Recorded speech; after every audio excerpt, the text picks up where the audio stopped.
Hi, everyone. My name's Derek Pratt. I'm the educator and interim curator at the Erie Canal Museum in downtown Syracuse. I want to begin by acknowledging, with respect to the Onondaga Nation, firekeepers of the Haudenosaunee, the Indigenous people whose ancestral lands the Erie Canal Museum now stands on. I'm so grateful that so many of you have chosen to join us today as we look at this important topic. The Haudenosaunee perspective is a glaring example of a viewpoint that has traditionally been excluded from discussions about the Erie Canal's impacts, even though they were living on this land long before the canal came through. Had their way of life radically disrupted by the canal's construction and operation, and still continue to thrive alongside its banks today. We hope that through this program and the rest of our series, looking largely at Indigenous foodways, which we will be conducting as part of this project in partnership with the Scano Great Law of Peace Center, to really get our audience thinking much more critically about how the Haudenosaunee and the Erie Canal interacted, as well as how this history is not just about the past, but also plays an important role in our present and future. We'll be exploring the impact of the Erie Canal on the Haudenosaunee several more times this year, largely as part of the Erie Eats Erie Canal Foodways project, which is funded in part through the generous support of the Erie Canalway National Heritage Corridor and the William G. Pomeroy Foundation. Before I hand over the introductions to Sarah Shute from Scano, I'd like to tell you quickly about a couple of programs we have coming up. You can find more details about our programs on our website, eriecanalmuseum.org/events. Next Saturday, April 3rd, we're hosting our first in a series of talks presented by master gardeners with the Cornell Cooperative Extension. This one will be all about historic herbs and herb gardening. And then we're hosting a lunchtime lecture on Thursday, April 22nd, titled Converging on the Canal, the 19th Century Through Food. All of these events are, of course, virtual for now. We plan to start offering some in-person outdoor programs soon. Thank you again for joining us. And now I'd like to turn it over to Sarah Shute, Director of the Scano Great Law of Peace Center. Take it away. Thank you, Derek. Good morning, everyone. Thank you so much for being here. Really excited and really looking forward to our talk this morning. I also want to take a moment to recognize the American Indian Law Alliance, who is another generous sponsor of this series that we're beginning today. ALA is an organization that fights for human rights, social justice, and sovereignty for Indigenous peoples all over the world, and also advocates on behalf of the rights of Mother Earth. Thank you, Derek, for initiating the partnership between the Erie Canal Museum and the Scano Center. And Derek was really looking for a way to expand our understanding of the impacts of the Erie Canal, specifically the impacts of the canal on the Haudenosaunee, the Indigenous people who have been living on these lands for thousands of years. So I am the director of the Scano Great Law of Peace Center, and we are an incredibly beautiful and important Haudenosaunee Cultural Heritage Center. We share a powerful message about restoring balance in oneself, in our society, and with the earth. We share the history, culture, values, and contributions of the Haudenosaunee, and we do it in an oral history fashion from the Haudenosaunee perspective. Our center is located on the shore of Onondaga Lake, near what is now known as Syracuse, New York. Onondaga Lake is sacred to the Haudenosaunee, and I'm sure our speakers today will be sharing more about that with you in just a moment. Both Phil and Jake are on what we call the Academic Collaborative at the Scano Center, which is essentially an advisory or a steering committee made up of members and leaders from the Onondaga Nation, as well as local colleges and universities. So it's my pleasure to introduce to you this morning, Jake Haiwhagai'i Edwards, the Onondaga Eel Clan. He lives on Onondaga Nation territory and maintains the continuity of the Longhouse oral teachings, which are over 1,000 years old. Jake is the 11th child in a family of 12 children, and he grew up among his elders of the Onondaga Nation, learning and sharing the messages from the original instructions and passing on history and knowledge of the natural world. Jake was appointed by the Grand Council of the Haudenosaunee Confederacy to the Haudenosaunee External Relations Committee to respectfully work on political and governmental structures beyond the borders of Haudenosaunee country. This work includes diplomatic work at the United Nations and other entities outside the Confederacy. He is a board member of the 7th Generation of Indigenous Peoples and a board member of the Indigenous Values Initiative. In 2013, Jake was one of the primary voices leading the 400th anniversary of the Two-Row Wampum campaign, in which people in canoes paddled the waterways from the Onondaga Nation territory to the United Nations in New York City, teaching people at stops along the way. He actively reminds people of the significance of our treaties and reflects upon decisions that will protect the people into the 7th generation. Jake explains how wampum laid the foundational principles and structures of the United States Constitution. We also have with us Dr. Phil Arnold. Phil is an associate professor and chair of the Department of Religion at Syracuse University, as well as a core faculty member of Native American and Indigenous Studies. He was the founding director of the Scano Great Law of Peace Center and is still very actively involved in guiding the center today. He has written several books, including Sacred Landscapes and Cultural Politics, Planting a Tree, The Gift of Sports, Indigenous Ceremonial Dimensions of the Games We Love, and Urgency of Indigenous Religions. He is a member of the Neighbors of Onondaga Nation, which is a fantastic ally organization of the Syracuse Peace Council. In 2007, he organized the Doctrine of Discovery Study Group to discuss the legacy of Christianity in the destruction of Indigenous peoples.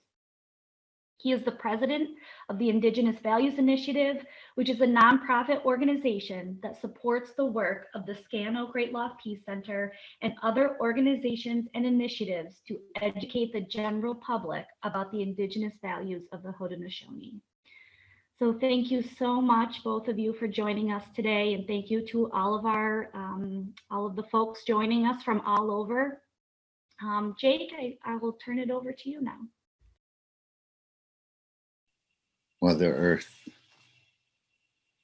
We're all put our minds together as one and at peace, that we'll all work for Mother Earth, that she can still provide for us, for the future, for today and into the future, even if it's just for one more day, that we'll be of great gratitude that all that she does and all that Creator has put here for us to carry on to help us live in peace and contentment as we walk about on Mother Earth for today.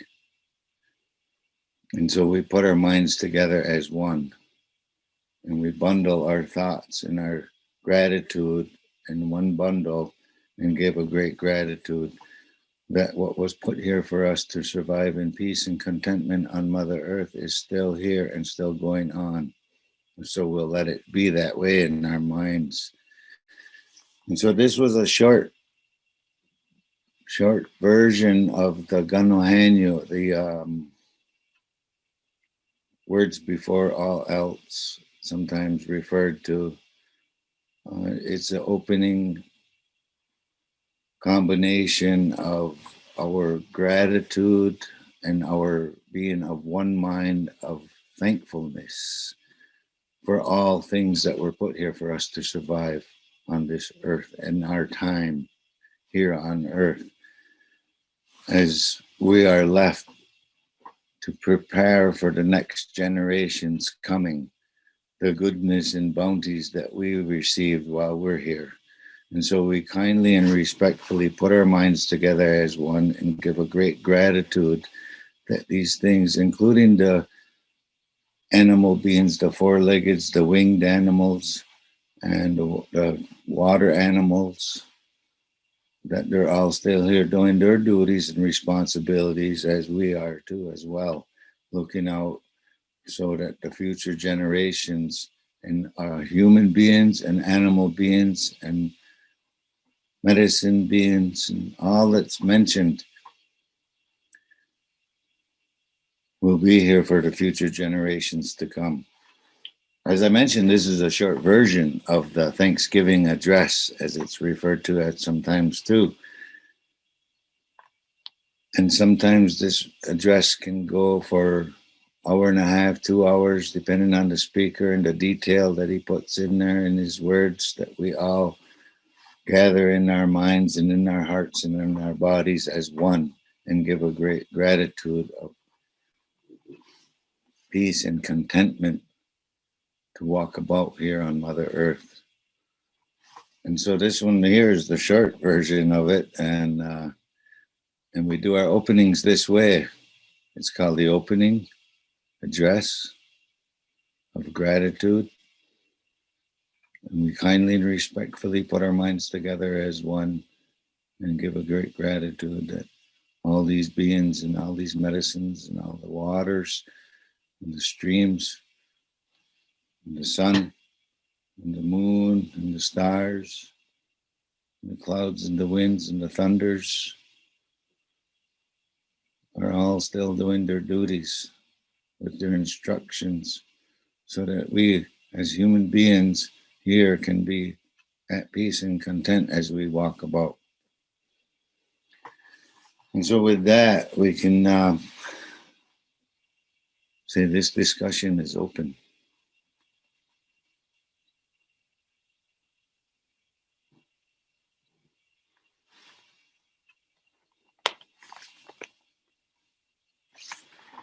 So we carry on with the Haudenosaunee and the territory that the Erie Canal that we're talking of travels through, or we're going to start with a presentation from Phil. I'm not sure exactly how we're going to do this, but we can begin.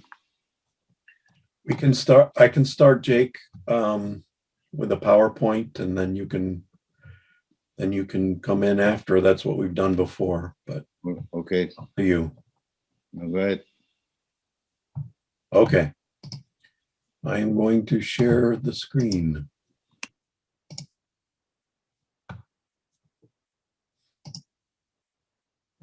Hello, everyone. I have to wear my SU hat today. It's very important in case anyone, my colleague, is looking in, but you know, every little bit helps. So I just wanted to thank the Erie Canal Museum, Derek Pratt, and the Scano Great Law Peace Center, Sarah Shute, for pulling this all together. We have done this talk at various places along the canal already. And it seems to us that people really want to hear this message. Usually the message of the canal is one of kind of a celebration. And I think we wanted to really intervene in that kind of triumphal history from Indigenous and Haudenosaunee perspective. So, so this is the image that was sent to you that promoted this talk today. And I just want to point out that there's a lot of trauma already present in the image. We already know that. We have the Phragmites, this invasive species. It's a beautiful kind of plant, but it's still invading the ecosystem. And there are people on this call, I know, who could speak much more about that than I can. Also, it's good to be mindful that the Onondaga Lake has undergone some extreme challenges. It's currently being beautified. And in this sunset picture, you can see the amphitheater across the lake from the Scano Center, but that covers up an enormous, waste bed. So we've got lots of challenges yet at Onondaga Lake. It'll still remain a Superfund site into the foreseeable future. So right there, we're talking about trauma. And I mean, there's a legacy of this, and I want to try to contextualize it a little bit for you all from my point of view, anyway. All right, so yes, next slide. Okay, so I'm not sure if you can see this. This composite comes from an NEH grant that we did with Rachel May and Jane Reed at SU from 2015 called Onondaga Lake, Finding a Restorative Center in Digital Space. And this brief video was really just a series of images from a drone footage that really Rachel pieced together. I want to just play it for you now, give you some sense of the scope of the magnitude of the devastation.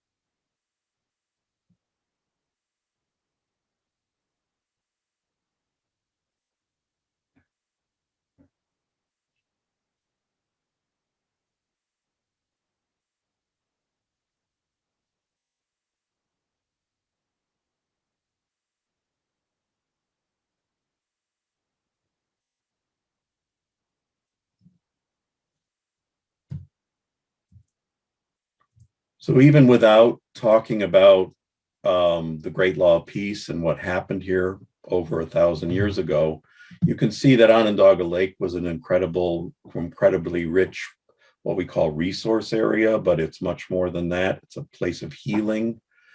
Previous to 1700, right here, we've reconstructed it from maps from 1780. And there were all kinds of healing springs at Onondaga Lake. We know about the salt springs, but there's also, sulfur springs and hot springs and a variety of other things, even chlorine springs.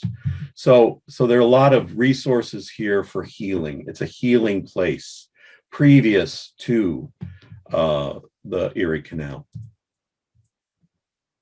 This is a reconstruction from about 1860, and you can see where the original Erie Canal and the Oswego Canal are on either side of Onondaga Lake. So Onondaga Lake then becomes a kind of water reservoir for the canals in the area. And this kind of emphasizes the level of destruction that occurred during the early 19th century. And this is the same place today. You can see Destiny Mall here. That's a few years ago. That's been, there have been some other buildings that have been gone up since then. So I just give you that as a sort of a sense of things. And so this is our title slide.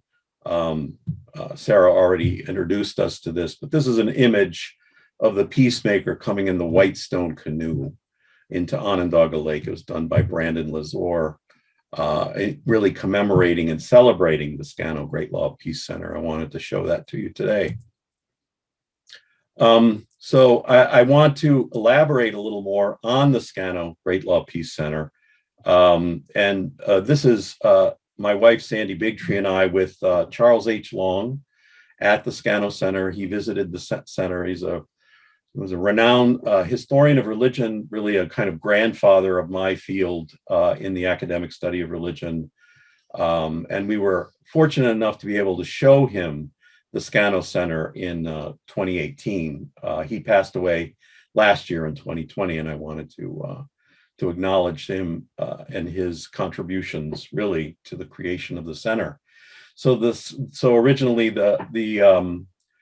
it was built as a Jesuit fortified mission at Onondaga Lake in 1656 to 1658. They were only here 20 months, the Jesuits, trying to really convert and colonize the Onondaga. They were sent by the French colonial government in Montreal and arrived with a grant, a title to approximately 600 square miles of Onondaga territory even before they arrived. And I want to talk about that in some more detail because this is an example of the Doctrine of Discovery. The first French fort was built in 1933, and it's been iconic in Syracuse.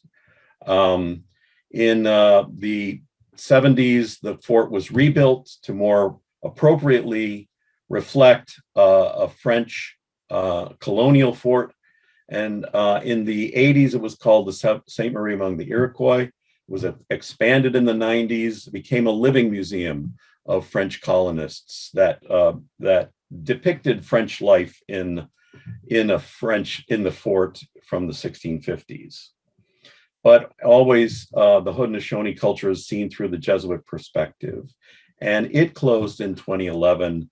And then starting in 2012, I, as the founding director, along with Sandy and others from a wide variety of institutions, there are a number of people still involved with the Scano Center, worked with the Onondaga Nation to bring their narrative back to Onondaga Lake. And then we opened in November of 2015. So this is the collaborative that put together the narrative at the Scano Center. The Onondaga Nation, it's an Onondaga County facility. It's managed by Onondaga Historical Association, Syracuse University, Lemoyne, Onondaga, OCC, ESF, Empire State, Matilda Jocelyn Gage, and the Indigenous Values Initiative have all been involved in forming and supporting the Scano Center. And the one thing I want to say is I hope many of you get to visit the Scano Center as well as the Erie Canal Museum here in Syracuse, because they are really terrific places to visit. So the Haudenosaunee people, or means people of the Longhouse, are often referred to by their colonized name of the Iroquois, which is largely seen as a negative term. There's a confederation of originally 5 and now 6 separate nations: Mohawk, Oneida, Onondaga, Cayuga, Tuscarora, and Seneca. In this belt, I don't know if you can see my cursor. Can you see my cursor there? Okay, so in the belt that Jake will talk about in a while, that was created at least 1,000 years ago, probably well before that, at Onondaga Lake, and it depicts the Mohawk, Oneida, Onondaga with the central tree, the Cayuga, and the Seneca, and then the Tuscarora joined in the early 1700s. The influence of the Haudenosaunee was felt, this is recorded in early colonial documents, was felt from Nova Scotia to the Mississippi River Valley, from the Great Lakes to Georgia. Currently, the Onondaga Nation is among just a handful of sovereign traditional governments that are still recognized by the United States. They're not governed by the Bureau of Indian Affairs or the Interior Department, but by their ancient system, Great Law of Peace, which was founded here at Onondaga Lake. That system inspired Western democracy, the women's movement, and lacrosse, among other things that we talk about at the Scano Center. This is a depiction of the Haudenosaunee Great Seal.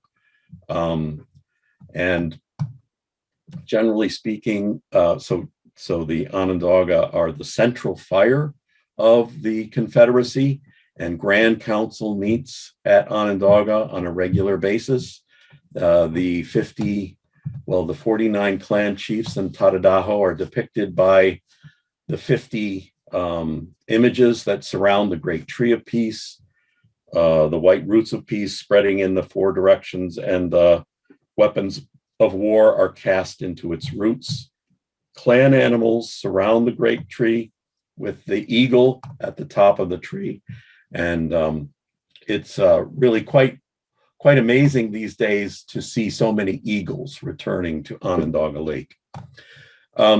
So they're the central fire of the Grand Council of the Confederacy, and largely that they often talk about 3 messages coming to the Haudenosaunee.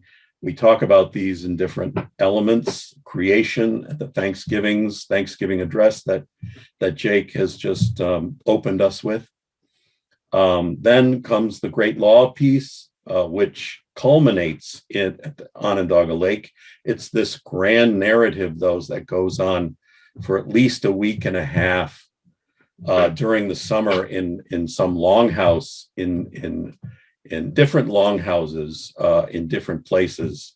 And then finally, the Gaiwio, or the Code of Handsome Lake, that came as a kind of series of visions to Handsome Lake in the early 1800s.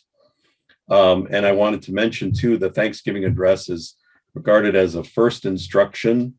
It's kind of a rooting idea, and it's not a prayer. It's not worship. It's not a petition. It is an address.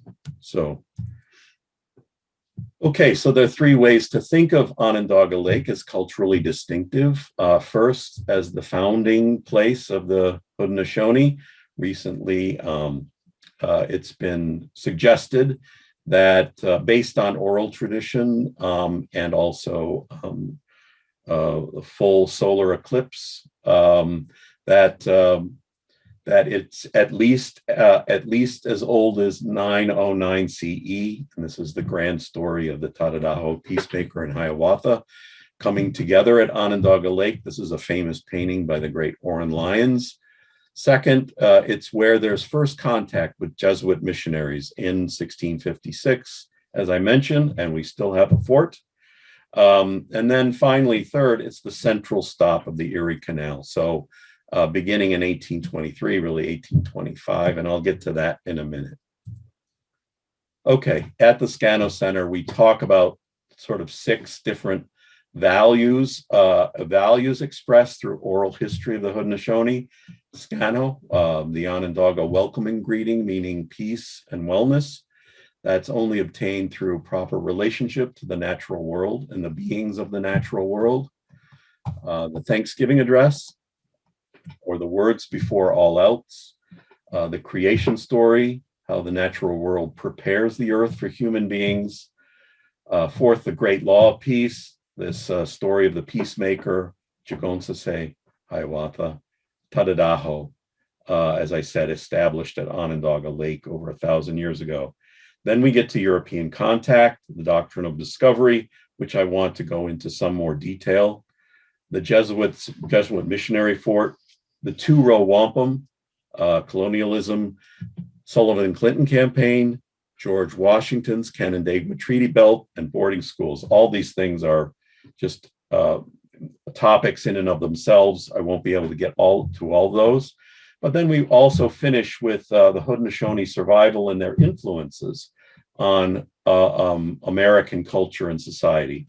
Western democracy is inspired by this, the women's movement, lacrosse, environmental values, food, and the United Nations and work in the United Nations that continues. I'm going to go through those very quickly. Scano, as we heard, Scano, Nyoenha Scano, is the welcoming greeting, meaning peace and wellness. So this is the first station, if you like, and you can hear, there you hear from Frida Jock, clan mother at Onondaga Nation. Thanksgiving address, which we just heard, this ancient protocol that would have been recited before meetings with the founding fathers, for example, at Philadelphia or Albany or wherever they happen to be meeting. So this is an ancient protocol that is always begins and ends meetings. Creation story or creation narrative. This has very important lessons in it. The Sky Woman, First Woman, and the Creator Twins. I won't go through it because it's an elaborate story that needs its own treatment. But basically the value here is that the natural world prepares the place for human beings to live on what becomes Turtle Island, the Haudenosaunee name for North America. Then the Great Law of Peace, this epic narrative of the coming of the peacemaker, him encountering Jagonsase, condoling Hiawatha in the first process of raising him up out of his grief for the loss of his family. And then finally, all of them gathering together and through their songs and through their message, being able to transform the Tadadaho from this evil person into a kind of pillar of strength for the Haudenosaunee.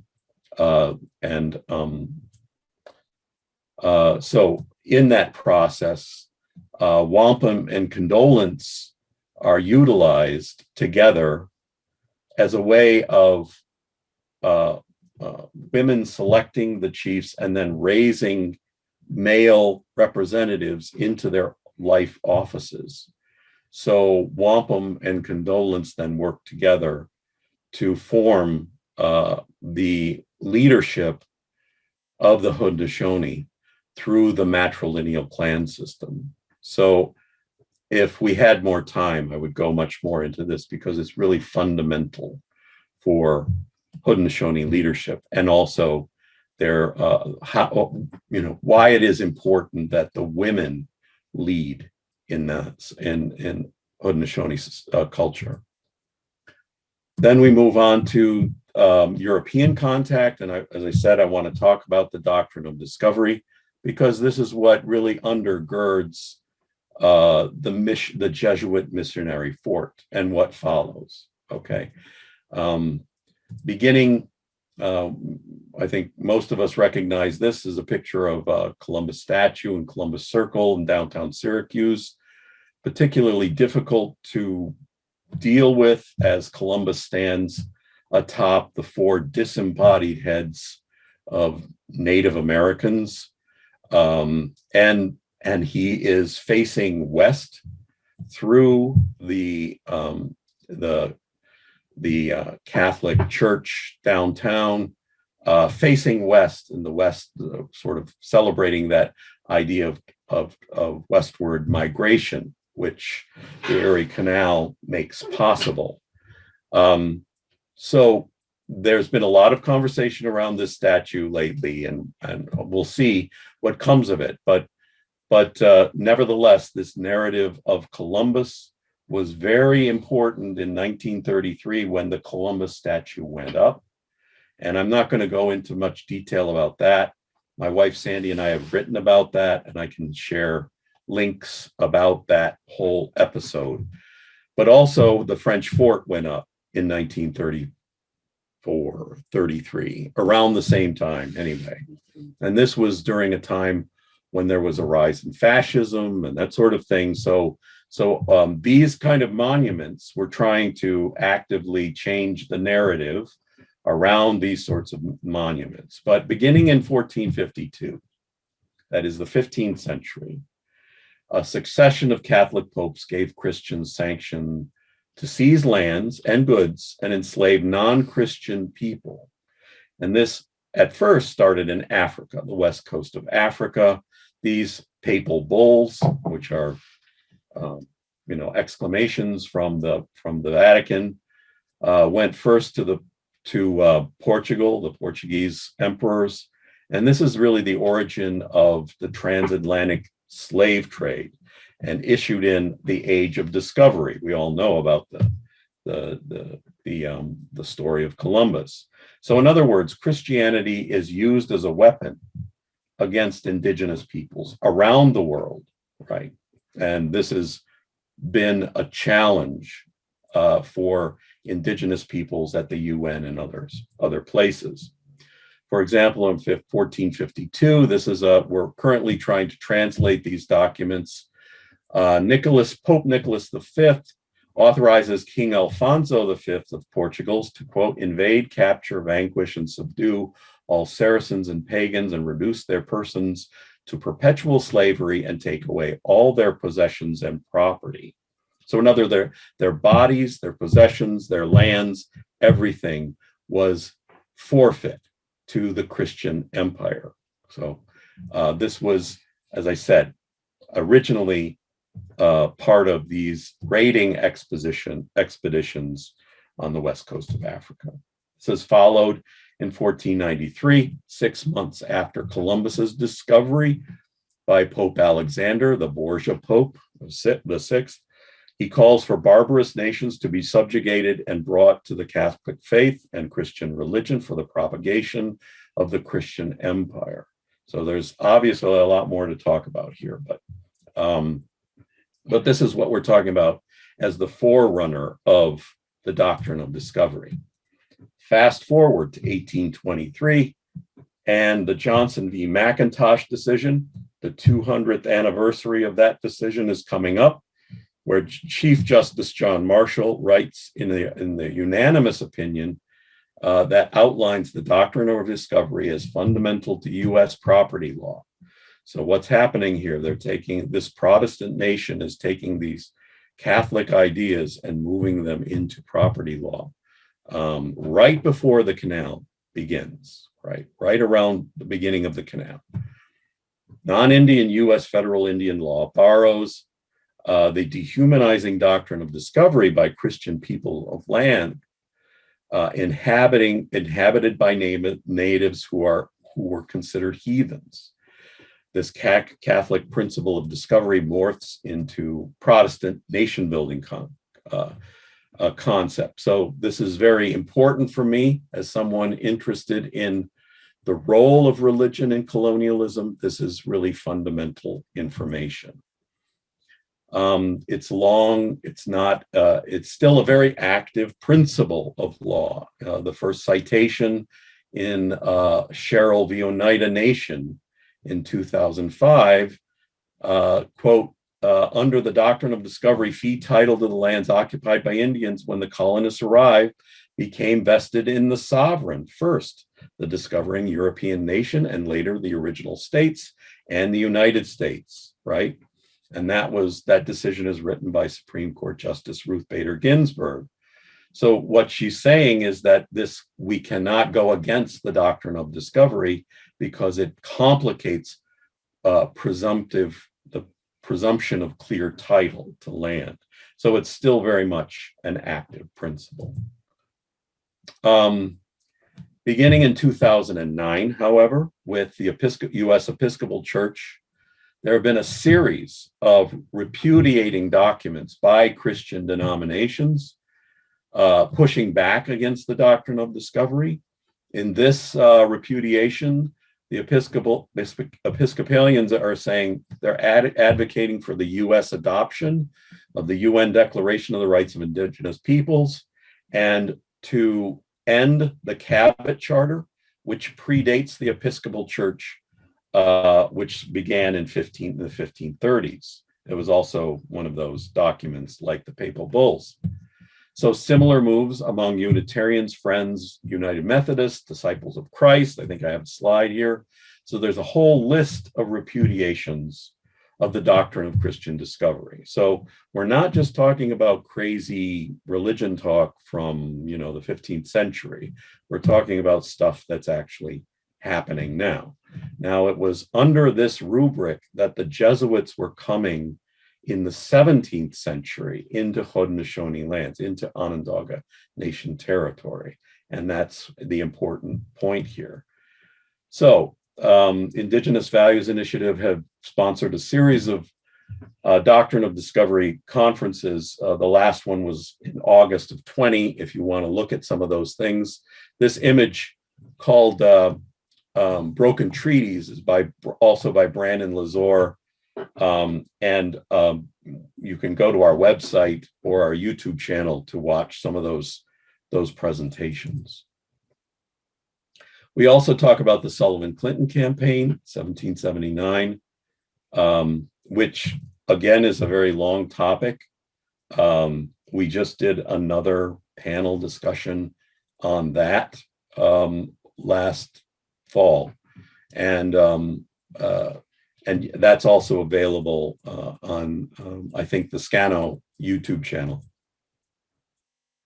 In 1790, the U.S. federal government is really fundamental to understand the Erie Canal, created the Indian Non-Intercourse Act, in which it's only the federal government that can enter into treaty relationships between Native American nations and the United States, and not individual states. And this was fundamental for the United States to function as a coherent government.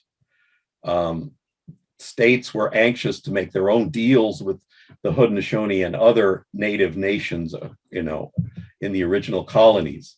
But the United States, if it was to hold together as a United States, needed to make those agreements between sovereign nations. So all treaties between New York State and various Haudenosaunee people and communities after this act are illegal. And that's one of the issues around the Onondaga land rights claim in 2005. The Canandaigua Treaty comes soon after. I recommend the Treaty of Canandaigua, 1794, edited by Peter Jemison and Anna Shine. And these articles were to guarantee a long and fruitful relationship between the Haudenosaunee and the United States. That in Article 2, the United States acknowledges the lands reserved to the Oneida, Onondaga, and Cayuga nations in their respective treaties in the state of New York, and called their reservations to be their property, and the United States will never claim the same nor disturb them, or either of the six nations, in the free use and enjoyment thereof, but the said reservation shall remain theirs until they choose to sell the same to the people of the United States, who have the right to purchase. As I said, the root of American democracy is with the Haudenosaunee. This is a coin minted in 2010 that celebrates the Haudenosaunee influence on American democracy, which was formally acknowledged in 1988 by the joint resolution of Congress, as well as the women's rights movement and lacrosse. And we will talk about that. But now I want to talk more about the canal. And really following from this remarkable book by Laurence Hauptman, who I hope will be joining us in future talks, called The Conspiracy of Interests, the Iroquois Dispossession and the Rise of New York State. So in spite of their influence on the US founding fathers, there was a concerted effort to remove the Haudenosaunee from New York State, and the Erie Canal was one of the most effective ways to accomplish that end, although unsuccessful. The Erie Canal opened in 1825, and Jake has been kind of really opened my eyes many years ago when he referred to the canal as a dam that stretches across the entire state of New York. I'll let him talk about that. New York Governor DeWitt Clinton opened the canal by pouring waters into the canal in 1825, called Clinton's Ditch. Simon DeWitt was New York State Board of Canal Commissioners and New York State Surveyor General's Office from 1784 to the 1830s. He was responsible for the Holland Land Company, a cousin to Governor Clinton. And so all of these people early on were very interested in flipping Indian lands, turning them into property, and therefore needed to have white people move into these territories.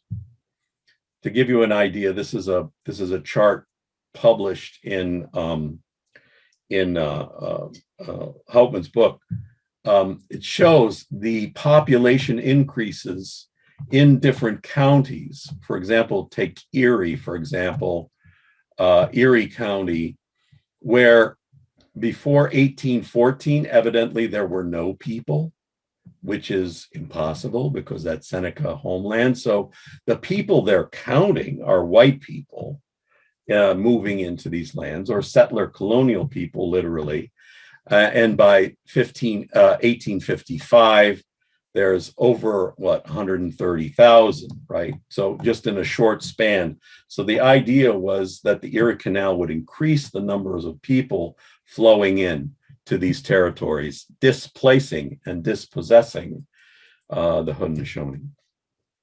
So I have to mention, as a religion scholar, that right along the Erie Canal is also referred to as the burned over district. This is also referred to as the Second Great Awakening in American religion. And this is a visit of our religion department. We have a couple of faculty members here and grad students and former students and everyone visiting Palmyra for the Passion that happens every summer. It's going to be coming to an end, but this is where Joseph Smith received the messages of the Mormons or the Latter-day Saints near Palmyra, New York. Also, there are Millerites along the Erie Canal that transform themselves into Seventh-day Adventists and Jehovah's Witness. There's the Fox Sisters, a kind of spiritualism movement. There's the Shakers, the monastics, the Oneida community, which is a utopian community. But what I want, my main point here is that there are all these religious innovations along the canal, which indicates that the trauma was not only felt by the Haudenosaunee, because people don't create new religions if they're not feeling trauma, okay? They're feeling trauma. They come up with new ideas, new forms of spirituality, right? So the trauma of the canal was universally felt, not just for the Haudenosaunee, but for all people that were involved with it. My own family came out along the canal. I won't go into this because I'm over time. But anyway, I've been working on this for quite a long time. This is a family gravestone in Ogden, New York, right along the canal. All right. So for millennia, the Haudenosaunee have been navigating these waterways for hunting, fishing, trade, diplomacy, conflicts, etc. Since the 1820s, the Erie Canal transformed the natural landscape by rerouting waterways from north-south to east-west for the purpose of commerce and occupying lands out west. Water underwent a shift from an indigenous gift exchange economy to an immigrant monetary commercial economy. And the environmental destruction and erosion of social values gave rise to religious innovation and westward migration. The Great Law of Peace is a new story, or a new ancient story, of our creation as Americans, and moving away from that Columbus colonial doctrine of Christian discovery story, we need a more indigenous story that roots us in the land. The Haudenosaunee can be our guides, and also to promote Scano and the good mind. And I would suggest that our survival depends on it. Thank you.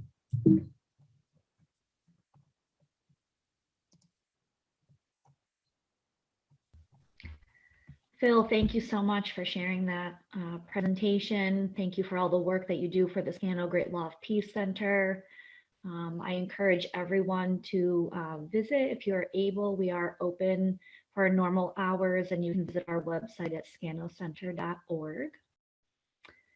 I'm going to turn it over now to Jake Edwards for his portion of the talk. If you do have questions, please feel free to put them in the chat, and we'll do a little question and answer session when Jake is finished. Thank you so much.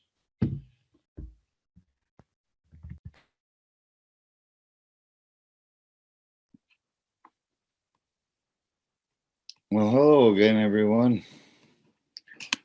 And Phil covered just about everything I would be saying. And so I thank you, Phil, for your presentation, and cut mine real short. It's got some good information there to share with the world of who we are. And one of the last pictures that you showed on your screen was Taradaho standing at Onondaga Lake holding the original wampum belt of the Haudenosaunee, which is over 1,000 years old. And because of its age, and it's still in good condition, but it's not fair for it to be handled on a regular basis. So it's only brought out during Grand Council meetings and certain events that call for it in our circle of Haudenosaunee people. The belt belongs to all of us. It's Onondaga Nation is the wampum keepers of the Haudenosaunee, of the Confederacy of Iroquois, different names that we've been given. We are the people of the Longhouse. This is our house. And in our house, you notice through the center, there's a line that connects them all. That's the Erie Canal. No, I'm just kidding. That's not the Erie Canal. In our house, we have a fire for each nation.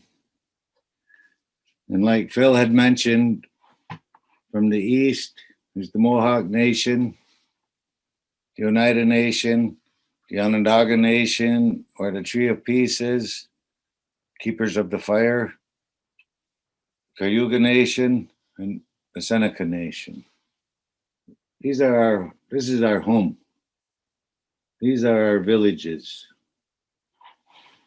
And so as we look at this, we recognize it as a flag.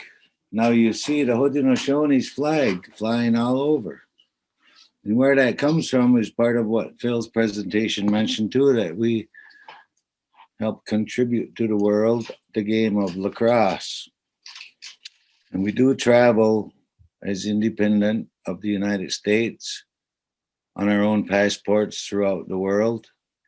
We've sent delegations to different places in the world on our own passport, starting somewhere in the 1920s, 1924 to Geneva, Switzerland, to the League of Nations to address some of the concerns our peoples have with the Canadian government and the American government on the treatment of our people and our lands and our waters and our forests and our animals at that time, which is all being depleted. And so we brought up some of the issues to the League of Nations through one of our Cayuga leaders, Discovery. It was in 1924. So as time goes on, we traveled back to the United Nations. Now it's the United Nations. We traveled back in 1977 with a delegation of Indigenous peoples, including Haudenosaunee. And we traveled on our own passport. I said, well, how are we going to get over there? We're not US citizens. We're not Canadian citizens. Well, we'll make one. So we did. We made our passport. It explains who we are. And we use it today, although after 9/11, the countries around the world, including the United States, especially the United States, got real strict on traveling. And they've always had a hard time recognizing us as separate nations, which brings us back to 1924 again. Calvin Coolidge, President of the United States, issued a Citizenship Act, granting citizenship to all Native Americans, all Indigenous peoples of America. All that applied, well, not many applied for it. There was a certain number of people hanging around the Fort Indians, is what they're called sometimes, standing around the fort waiting for handouts because everything else was taken from them, their livelihood. So they got dependent on these forts and trading posts that were set up. Well, in turn, the government looked at that and said not many are applying. So they turned around and made a blanket coverage that now all Indigenous people in America are U.S. citizens. The Citizenship Act of 1924. Well, we sent from here at Grand Council of Hondashony, we sent a letter to Calvin Coolidge, and paraphrasing it as thank you, but no thank you. We'll maintain who we are. We'll maintain our own citizenship of Onondaga Nation and Haudenosaunee. And the Hopi Nation also sent a letter similar. And those are the only two that I know of. There may be others, but we rejected the Citizenship Act because we just know that you can't have treaties with yourself. Although we know in order to be at peace with the natural world, you must first be at peace with yourself. So as a citizen of the United States cannot make a treaty with the United States government. So we refuse that because we have treaties that are today still in effect. And so to give a brief history along with what Phil had presented, which was a very good presentation, this became our flag. When the lacrosse team traveled overseas and other nations, the world games of lacrosse were being played in other nations, they all had their flags up there. And they came over to the Iroquois Nationals lacrosse team and said, "Where's your flag?" And our young men that play lacrosse said, "Well, we don't need a flag to tell who we know who we are. We don't need a flag to tell us that." So, well, that's good that you know who you are. That's real good. But the rest of the world don't know. And all them flags up there that you see are their countries of the world. And so they put their heads together to come up with a flag. And there was some real nice ideas shared at that time. Artists renderings of an idea that let's make a flag like this, and different items of recognition of who we are. And then someone came up and said, "Well, how about this one? This is who we are. This tells who we are, all the 5 nations." So they had someone make up a flag, and poof, there they hung their flag up. And it's become that flag because we don't have a flag. Our representation of who we are is in our home. It's the depiction of that symbol that you saw through Phil Arnold's presentation of the Tree of Peace and all the clan systems around it on Turtle Island. That's who we are. And that was one of the ideas that was shared. Put that on the flag. That's who we are. Then you have to explain the whole flag and all the little animals. It was too much. You make it just simple, and that's who we are. It shows our home, it shows our nations, and it shows our connections. And so as we go along, in this presentation, we talk about the Erie Canal. That's what this thing is about. It's genocide against who we are. Straight out white privileged genocide.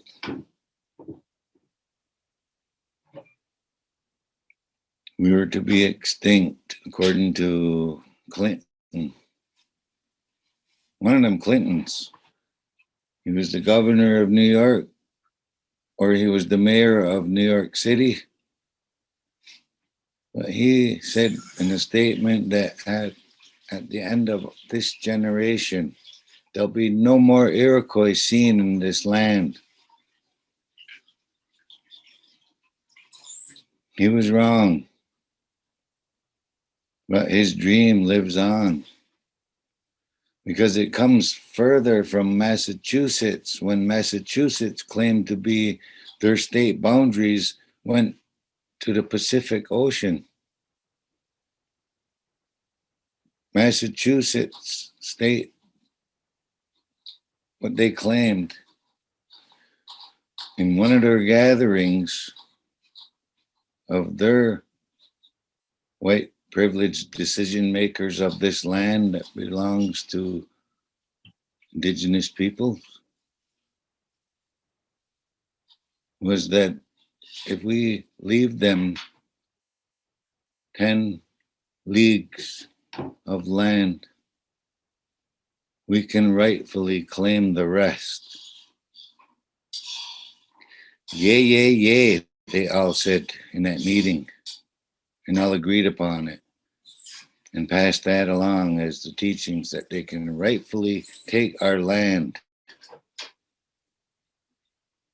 under the name of God.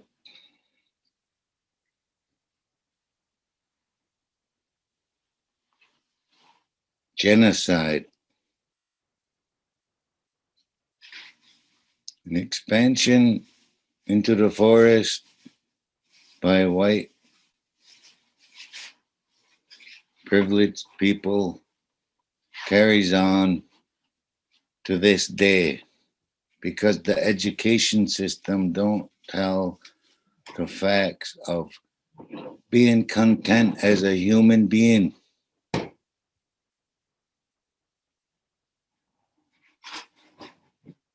That's where it begins, is in the teachings. What you teach your children, they grow up to be. If you teach them the way you want them to be and act, they develop that even better. So it's a never-ending struggle to teach proper human natural law. There's an old TV commercial that says you can't fool Mother Nature. It's so true. So to be at peace in whatever we do as a human race, we must first be at peace with our mother who provides for us.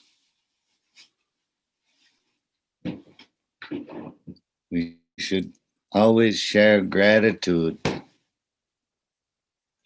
with what keeps us healthy. The water. The water that carries you for 9 months before you take a breath of air, that also you should be grateful for each and every day. That water carries you in such a sacred way that you cannot in no way neglect water ever, that you breathe air. In no way do you change its course for any reason. You walk around and you change your path to follow and respect the sacred journey of water. So the destruction of a people's belief was cut right in half and built a water dam right through the heart of our home called the Erie Canal, without even acknowledging the Erie people to use their name.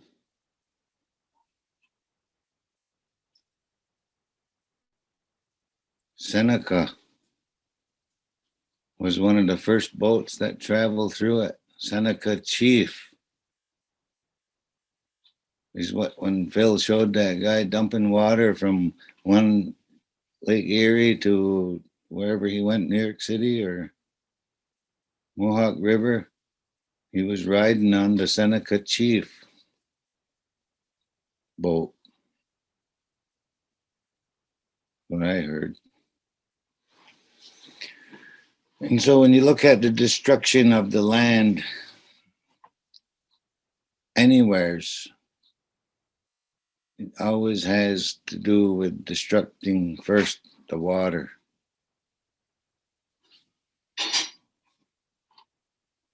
Our most sacred.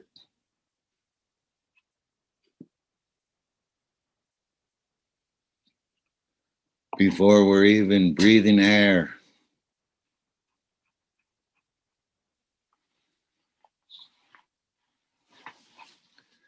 And then the water breaks.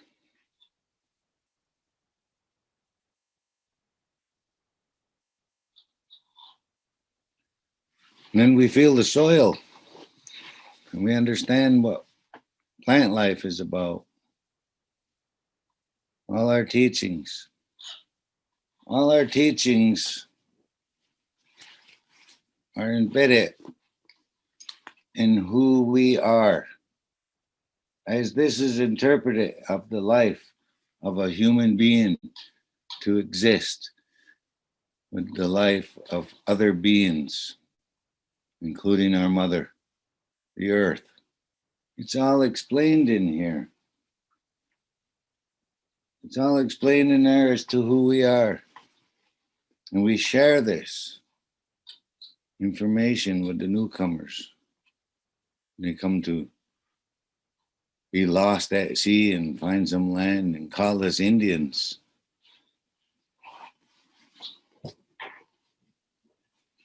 Jumping fast forward a little bit, we can skip 100 years or so. So because these newcomers come to our land, hungry and sick, tired, they get off their boat.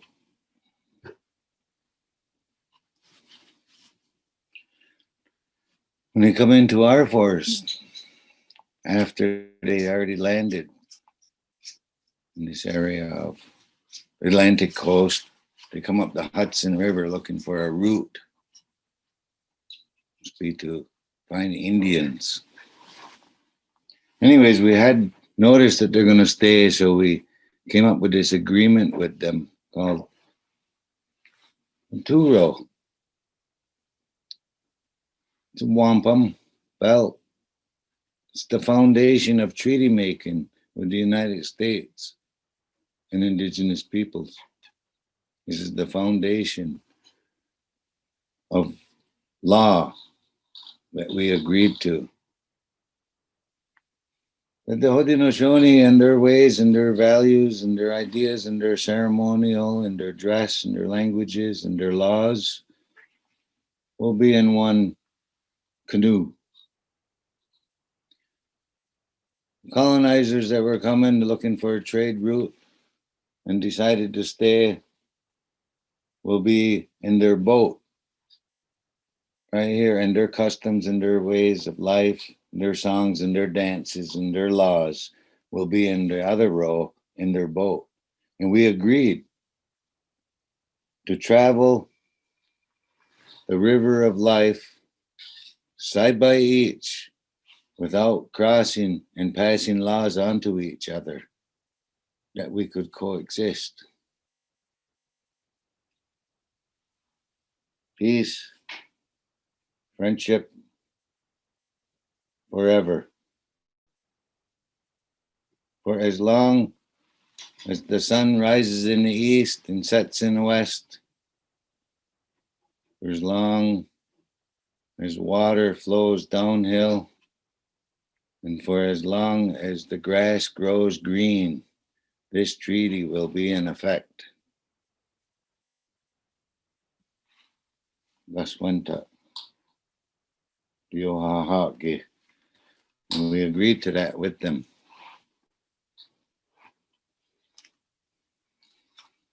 They began violating it.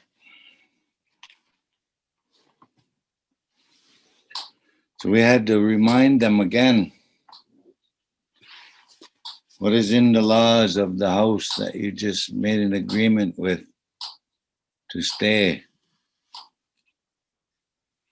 The laws of nature are explained again to them.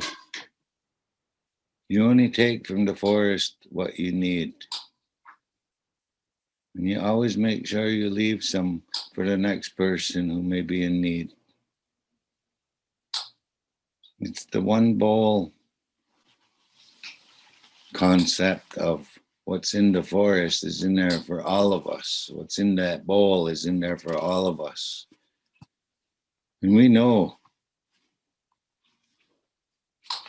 from one end of the forest to the other, Seneca Nation, Mohawk Nation, what's in that bowl is in there for all of us.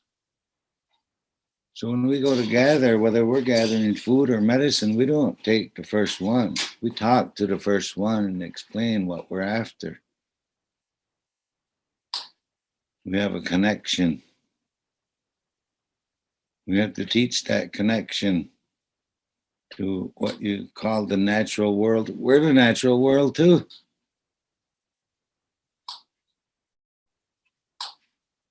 But we have to communicate with each other. And so now we know, because we left the medicine, we left the message with that medicine and what we're gathering. We don't pick that one. We go to the next ones and pick how much we need for the person that we're picking for, who we're gathering for. Same with food, same with animals, same with fish, same with berries. That way you know you're going to leave some for someone else. That way you know that the next fire, which is the next person, because we all have a fire right here. And it's our responsibility to tend to our fire, have a nice, good, strong fire, so we can help others.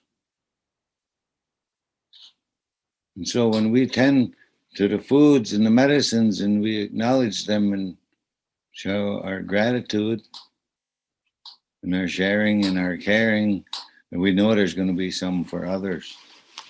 That brings us to an understanding that we also shared with the newcomers to this land. When I say newcomers, you know who I'm referring to is the colonizers. People lost that seed. Share with them also the one bowl.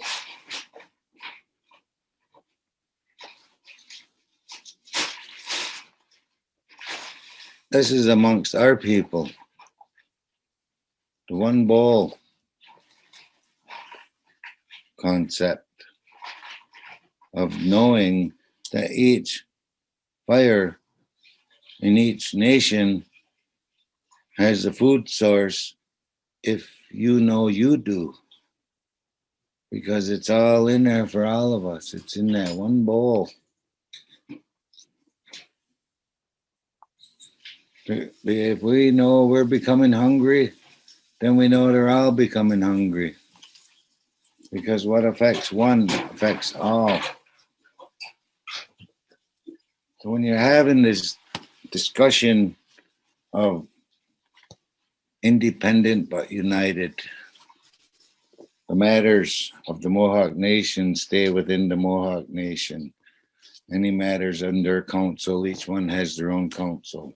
The matters of the United Nations stay in their nation because they have their own council fire, just like all of us. Same with Onondaga, Cayuga, and Seneca. But at any time does that go into the other nation in any way, it becomes all of our matter.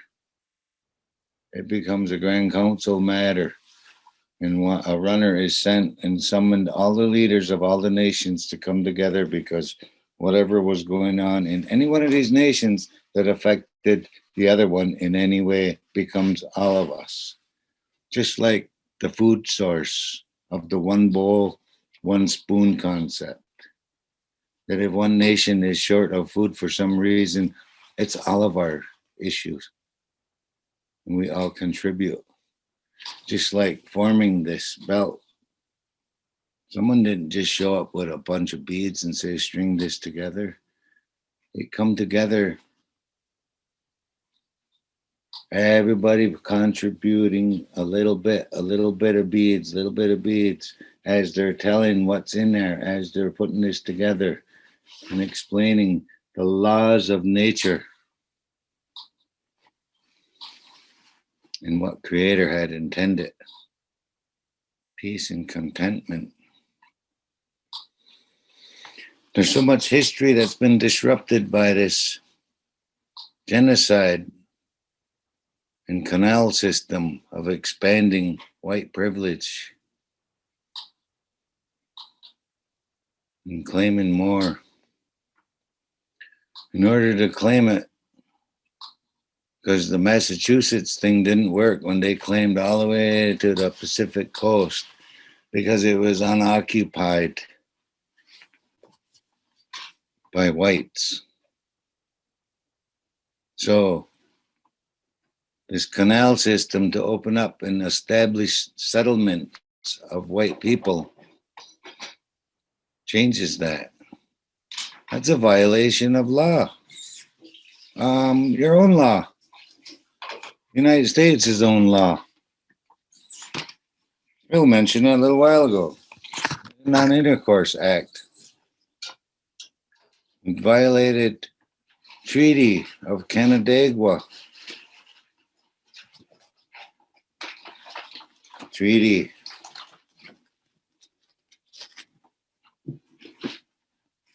of Canandaigua.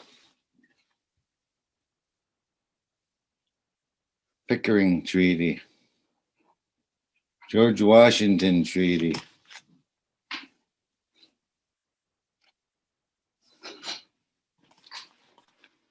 We have the original belt that George Washington, the first president of the United States, summoned, commissioned, hired some Oneida people to string together a belt just like this one. When you hear the Thanksgiving address and you hear Skada Handwayang Guatniguhan, we become of one mind. You and I, all of us. We become of one mind to show great gratitude. Kindly and respectfully put our minds together as one. When you look at this, it's interpreted that one of them is the capital of the United States and one of them is the longhouse of the Haudenosaunee. But when you look at it, there's two houses as one. And we're not going to fight each other. And we're going to lock arms and protect. Each one of these representing a colony. 13 colonies. Each one of these ones representing keeper of the western door, Senecas, keeper of the eastern door, the Mohawks, protecting that longhouse, protecting that White House. We're not going to fight against each other with the United States. And they promised us that they would not take our land.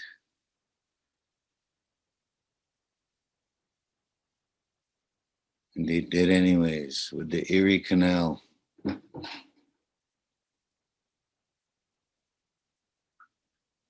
Because what they said and what they did, they speak with forked tongue. Isn't that an old term? Speak with forked tongue. Tell them one thing, tell them another thing.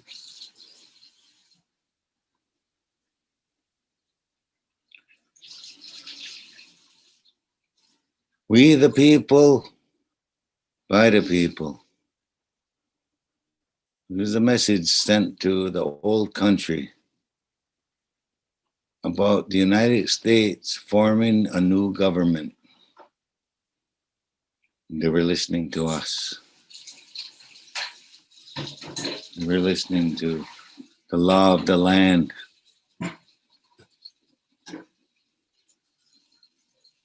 Thomas Jefferson,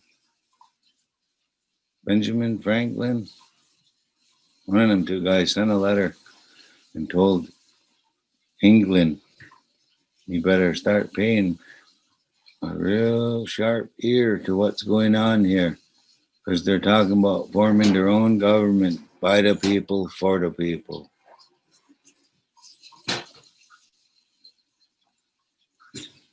So if that's the case, then it's up to the American people to start righting some of the wrongs that's been done to the Indigenous people. Can't say it's the government doing it, because it's a government for the people, by the people. So it's the people. And another thing, we never gave the United States or the colonies or British, whoever was in charge at different times of this growing new America, we never gave them plenary power over our peoples. We shared that balance with them. We showed them how they can obtain their own state plenary power and governmental plenary power over the states. By this example, that 5 nations can live so far apart from each other, be governed under one government. And this is how you do it. So we shared with them responsibility of a state government and their responsibility to the national government. We showed them their plenary power, but we never gave them ours. We never said, you decide for us what's best for us. We always maintain who we are, and we always will maintain who we are.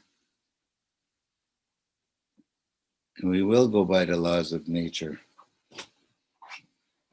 And so New York State understood this.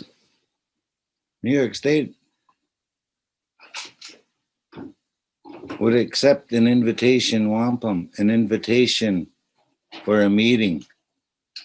An invitation wampum is a stick with a string of wampum coming off it. And we hand it to them with the words in it and request a meeting. And then when we show up for the meeting, or they show up for the meeting, they bring it back. And we do the Thanksgiving address. And we brush them down, clear their throats, give them a comfortable seat, give them good, clean water,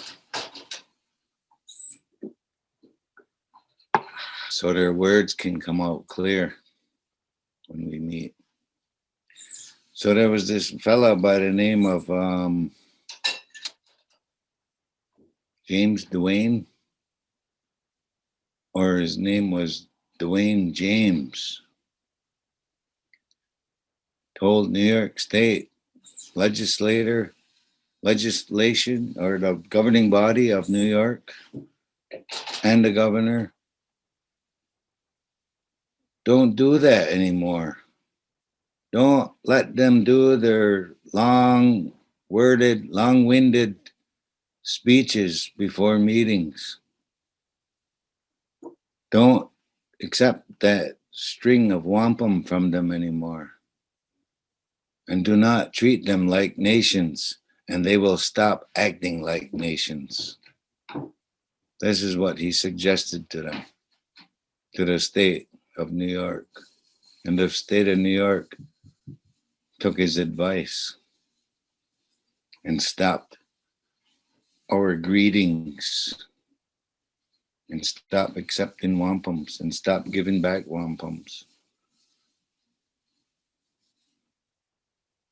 and start making decisions for us as if we're not a nation anymore. There's a few years that we left out of these discussions, some of the policy makings and how they came about.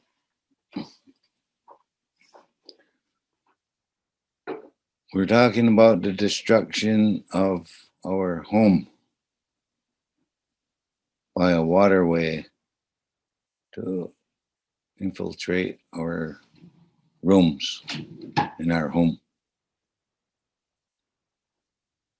And it's a violation of treaty. It's a violation of federal law. It's actually a violation of human rights.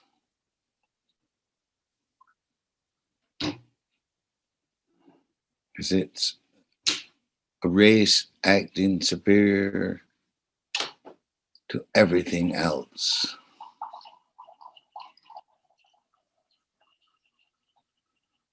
And it's up to the people to put a stop to it. And I'd like to suggest something to the Erie Canal itself. Yeah, I'd like to suggest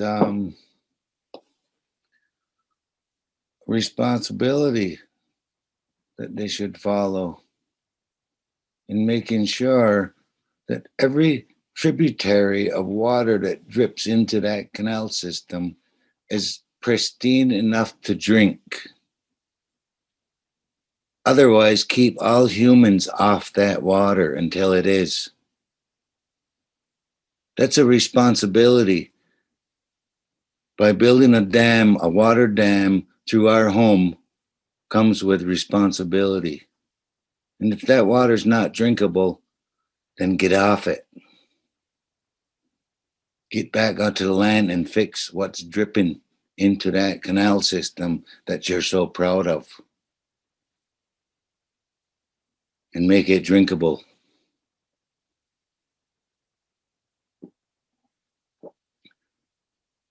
Donato.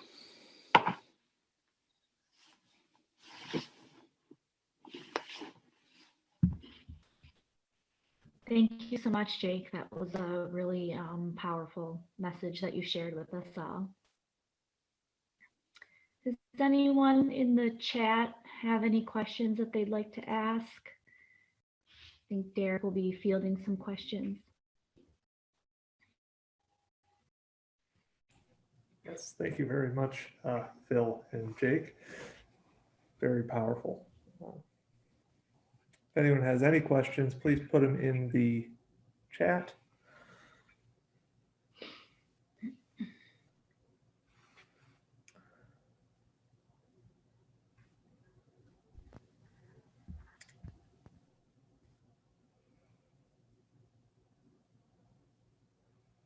So Andy Major is interested in hearing more about what happened after, how the Haudenosaunee were affected after the canal was built.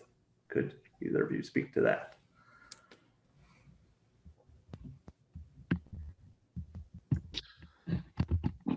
Yeah, sure. After it was built, and then you had the public. You had the American way, militias and everything to defend the illegal settlers, in which just kept pushing our people further and further away from society, the new societies, the new villages, the new settlements. And now they had reason to form more attacks on us. These wars, the war is still going on. There's many battles that are over, but the war is still going on, and that seems to be our position to fight for protecting the lands, because we now know that these settlers are not going away. So they have a responsibility to protect Mother Earth now. And how it's affected us at that time, shortly after the canal was built, there was diseases traveling through that waterway. Plenty of them. There was syphilises and those kind of diseases. Because every time that expansion went on, it didn't take very long to build. There were like slave workers, and they were forced diggers in order to maintain and be accepted as back in those days, the Italians, the Irish, the different nationalities of immigrants weren't considered white unless they earned that from the American people as to maintaining supremacy. There's a lot of essays been written on it, a lot of scholars been writing on that. And so these people fit right in. When they started these new settlements here, they had to fit right in order to be called white.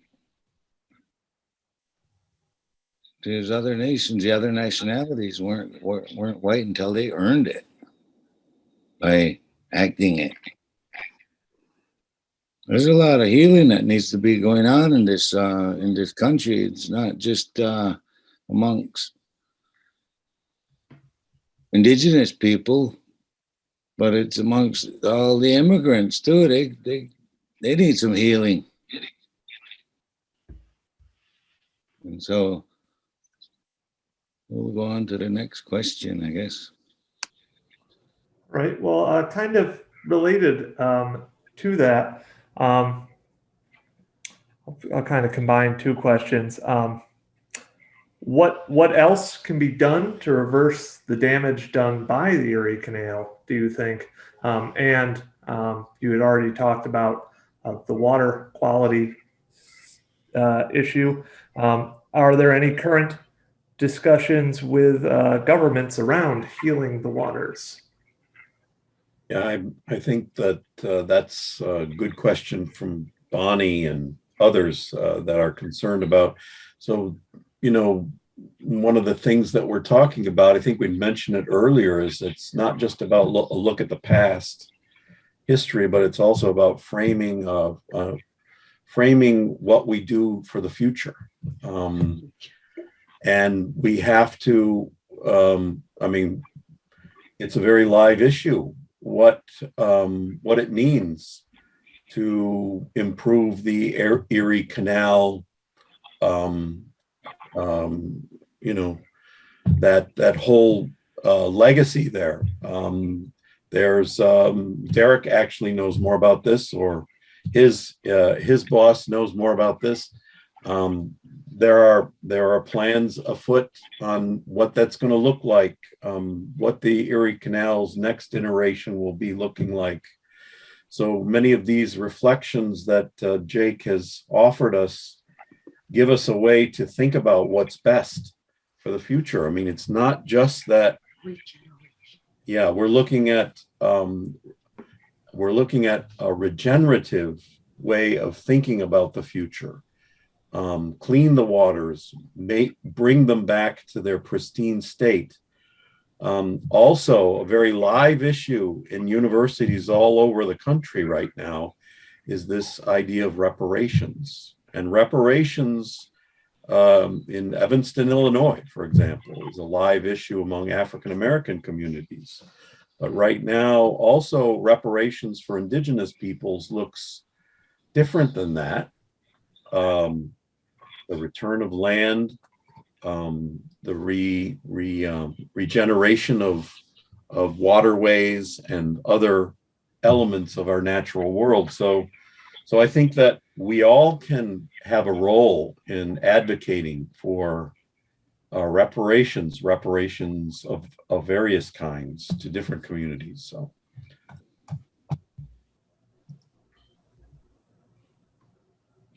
I see some pretty good questions there about this one, the canal town on New York wants to end the Erie Canal. And the canal towns that profit from its waterway object to it.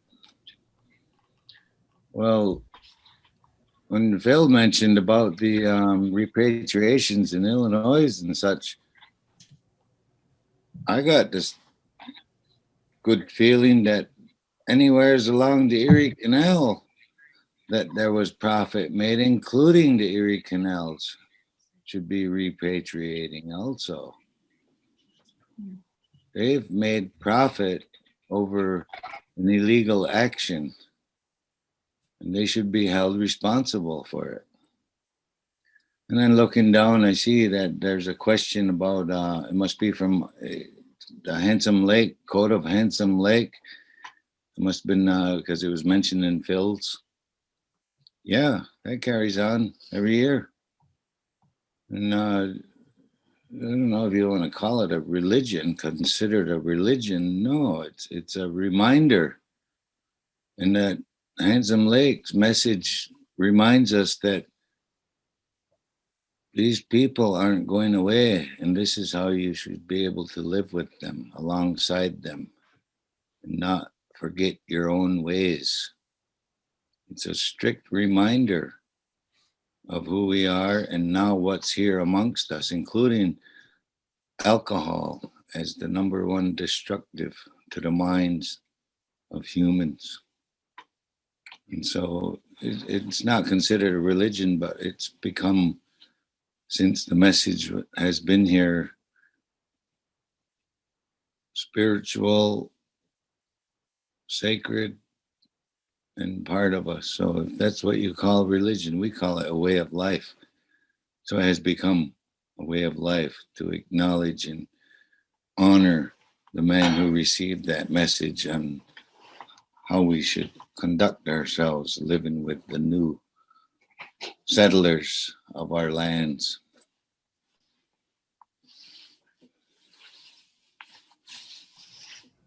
And then we had one other question about the return of Haudenosaunee people who left kind of New York and their relocation and assimilation. Is there anything going on around there? There is. We live by the clan system, and our clan system is who your mother is who you are. What a mother, matrilineal, and follow that. And we acknowledge the father side clan, but we carry. My mother was the Eel clan, so that's the one that I would carry, is the Eel clan. And so about ceremony to return, if they maintained a clan while they were out there, and they don't lose that clan. They bring that back with them. As far as the simulating, no, it's a tough one because we've got so much of the melting pot going on around us. That was its intention, to eliminate us,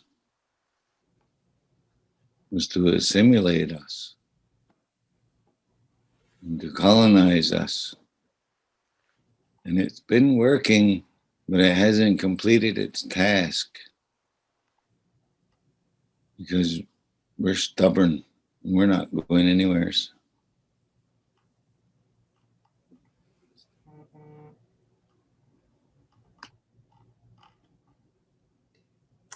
All right, thank you. One other quick question, which I think I can handle. A teacher, it appears, has asked if the term Iroquois is not advised and Haudenosaunee is preferred. That is correct, right? Yes, I think so. And we had some other questions for the Erie Canal Museum specifically, asking us what our stance is on what you guys have just talked about. I would say, from my viewpoint, at least, is that we really support doing what we can to kind of right the wrongs of the past, and also I think environmental stewardship is important. As Phil discussed, there is a big push within the canal corridor to make the canal much more environmentally friendly. I think that recognizing these, so this is kind of why we started working with Scano, is to have conversations like this to get us to think more critically about issues with the canal and how it affects all people within New York State, and as well as the nature of it. So I hope that's helpful. We've got one more question. Will the Erie Canal Museum modify your exhibits to include information presented here? We are coming out with a new exhibit this May, Erie Eats, that is going to look at the history specifically of food along the canal, which we're making sure it also reflects Indigenous perspectives as well as that of settlers along the Erie Canal. And I think going forward, we will be much more cognizant of that to answer that question. Are there any other questions? Oh, my director is chiming in our chat. We have also, we are hiring at the moment this is an effort supported by New York State, a fellow for the next 2 years who will be studying specifically the history of marginalized peoples along the canal, as well as we're facilitating, excuse me, I should have brought her on, as well as how the Erie Canal has impacted the environment. So there's the Erie Canals bit. Thank you everyone for watching. Thank you, Jake and Phil, for the wonderful presentation today. It was very insightful, very powerful, and yeah, I hope everyone has a good day for the rest of the day.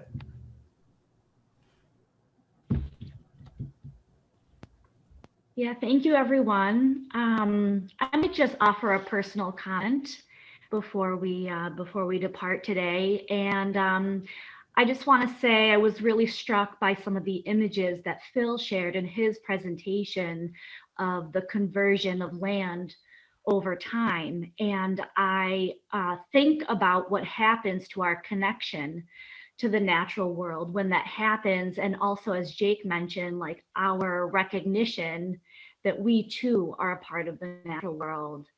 And in discussions with Jake while we were planning this talk, he had mentioned visiting the Erie Canal and listening to the birds and the winds and the smell of the air, and that really resonated with me as a reminder to stay connected to the natural world. And this time of year, I think, is an especially important time to do that, and sort of an easy time because we can see the changes happening. And so probably many of you are out there now with the warm weather we've been having and sort of the smell of the breeze. And I can hear the chorusing of spring peepers outside my window. And so I just want to remind everyone to get outside and to recognize the plants and recognize the animals and just raise your awareness of the gifts that we're given here every day. So thank you again, Nuaha, to Jake, to Phil, to Derek, and Natalie at the Erie Canal Museum. I hope everyone has a wonderful weekend.